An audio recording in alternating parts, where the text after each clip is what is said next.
Hey, good evening.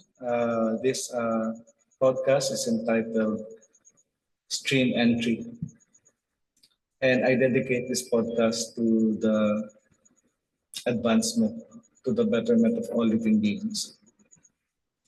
Okay, so it took me some time to do this podcast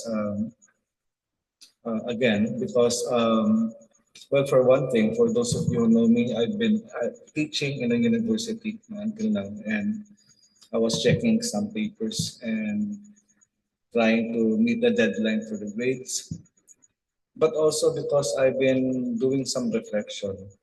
Uh, After the third podcast, I got a comment from a viewer who actually told me that uh, whatever it is that I'm doing, it's not Buddhism. So I was taken aback because, well, for one thing, I didn't really say that this podcast is only for Buddhism. I wanted to talk about spirituality. And second is, you know, anyway, it got me to thinking because, so I asked the person, are you a Buddhist? And she said, yes, born a Buddhist to a Buddhist family. And so I asked her, what kind of Buddhism do you practice? So she said, well, we go to Dharma events and we chant the sutras. Oh, okay. So I understand now where this person's coming from. This person is practicing Buddhism as a religion. And then I told her that I'm not really a Buddhist scholar, but I do practice the Dharma. And what I'm trying to do is just to share some insights, which may be part of, but not always, part of a religion. Okay. Let me try to explain that.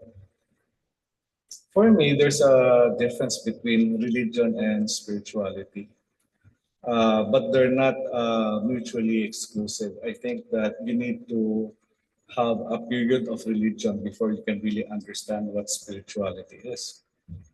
Okay, so the benefits of a religion, whatever it is, brings you closer to a concept of the divine.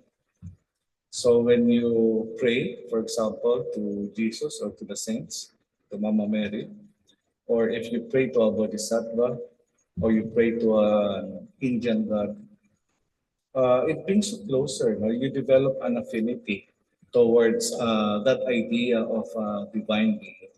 So uh, religious people are more prone to uh, advancing to spirituality, more often than not.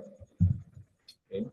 So, but at the beginning of one's religious experience, it's basically a form of duality wherein you have this notion that you and the divine are apart, that you and the divine are not the same, and that you're trying to pray for something. Okay, that the God or the divine being can grant to you. So usually, when people go into a religion, they're doing that so that they can get something from that act, no? Whether it's for a benefit of some sort, a merit, for the healing, for example, of a loved one, or healing oneself, praying for uh, a husband or a wife. So they need this. No, human beings need this because without resorting to divine intervention, people just feel so hopeless. After all, no, the reality is that this is a world of suffering. Okay, so that's the first noble truth.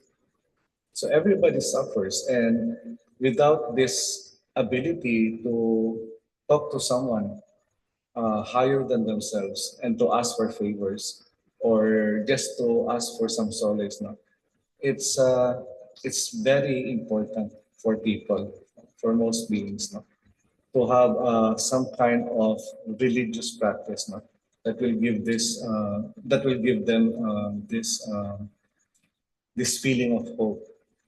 Okay. And but as the practice grows, no, as a person becomes more and more in tune with the divine, sooner or later, the affinity for the divine will turn into some kind of identity. When the practitioner of a religion begins to fully understand what the religion is, uh, hopefully the practitioner will see that there's no difference between uh, the person, the practitioner, the world, no, or the creation, and the divine being. Anyway, that is for me, the natural progression of what religion should be.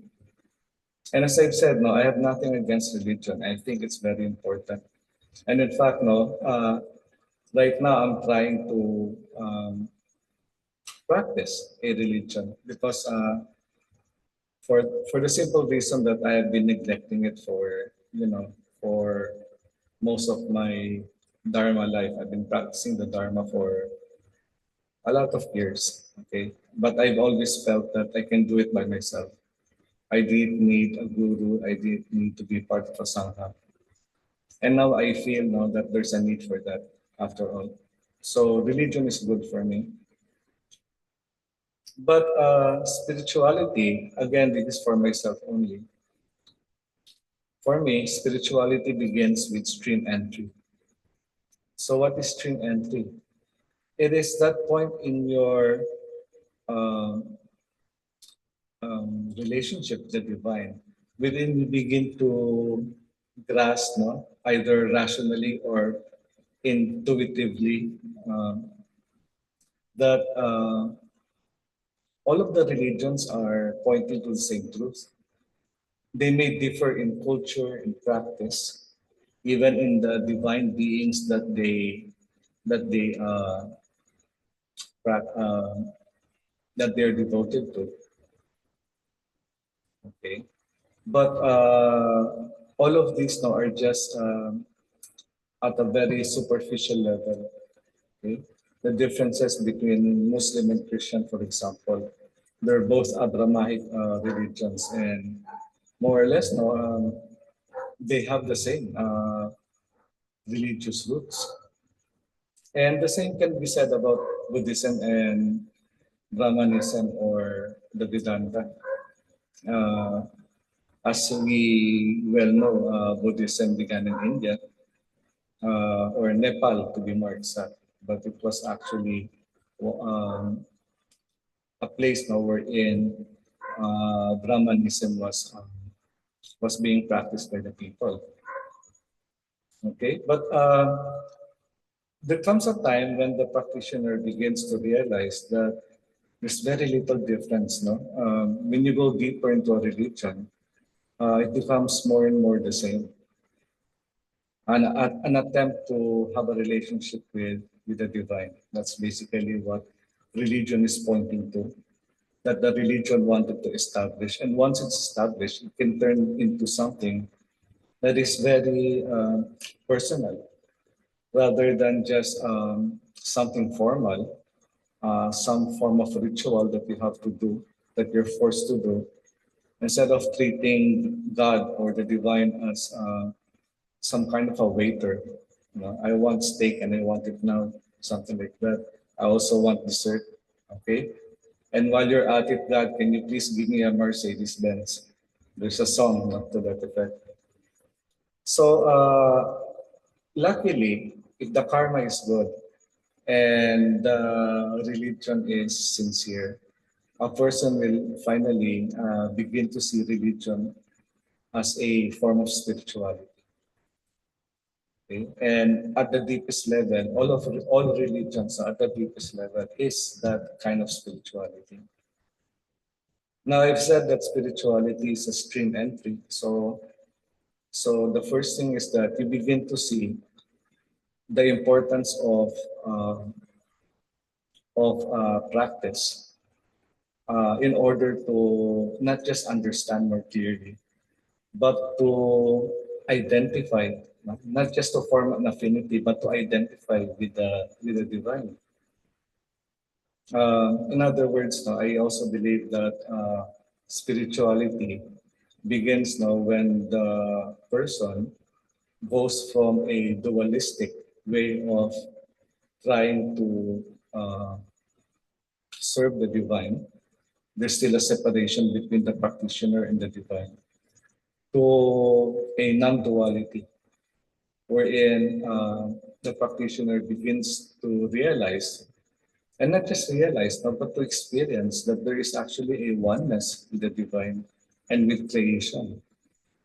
So it's either everything becomes one if you're following the Vedanta, everything is Christ if you're a Christian, or if you're a Buddhist, that everything is the Buddha, that all is empty, okay? That everything is empty. So you begin to have this identification that there's no difference anymore, because the differences is just part of the delusions that separate us from realizing who we really are. So that's not the end of it. That's just the beginning. My God.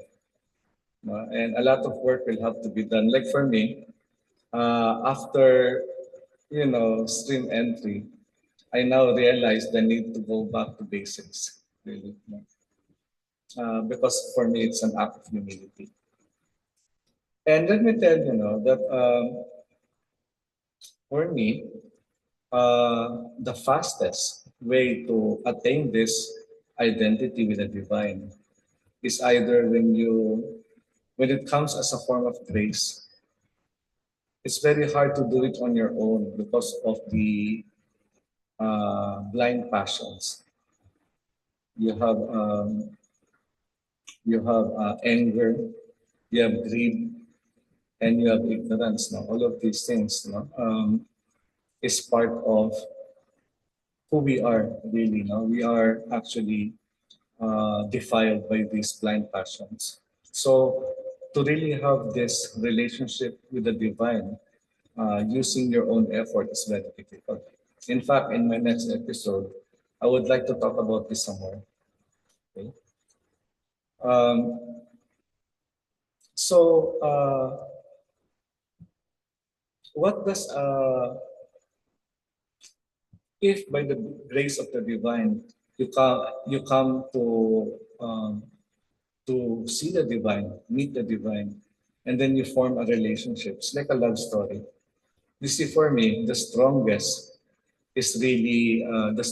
kind of religion is really one that is founded on love or bhakti and devotional service. So the Christians have this, the Hindus have this, and even the Buddhists have this. Now they have this loving relationship with a bodhisattva. They try to nurture the relationship with the bodhisattva, offering gifts, offering sacrifices, like sacrificing your time, sacrificing some money, donating to the temple, forming good deeds, including acts of charity. All of this is part of a loving relationship with the divine. Okay? And I have loved enough to know that when a person really loves the other, more and more, you surrender yourself, you surrender your needs, you surrender who you are in favor of the beloved. So it's not like you're thinking about yourself, you're asking for things that you want to advance in your spirituality, but in real devotional practice, the ego or the sense of self is diminished because you're only thinking about the beloved. So this is for me one way of advancing from just a religion to a spirituality. Okay, so again, if the karma is right, if the conditions are met, this kind of devotion will turn into some kind of an identification. You identify with the beloved, you become one with the beloved. After all, that is what love is, becoming one with the other. Okay? So it is attained, I think, by grace. Okay. because I really believe that it is actually faster and easier if you can ask for some guidance and help from divine beings. And that will be the topic of our next podcast, no? Which I will entitle "It Takes a Buddha to Become a Buddha." Okay, so is stream entry, just one final thought. Is stream entry necessary? Yes, I do believe it's necessary. I don't have any scripture or shastras that point exactly to that, but I intuitively feel that it's necessary to attain some degree of stream entry before one can advance further into one's religious or spiritual life.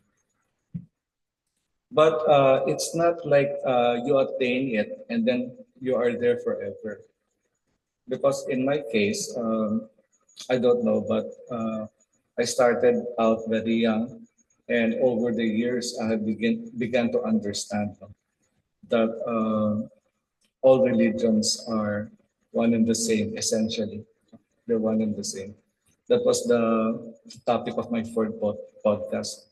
I said there that I'm finding it more and more difficult to see a difference between the Vedanta and with Buddhism. That was the first podcast, the first episode. But it's not like once you attain this, you're there now.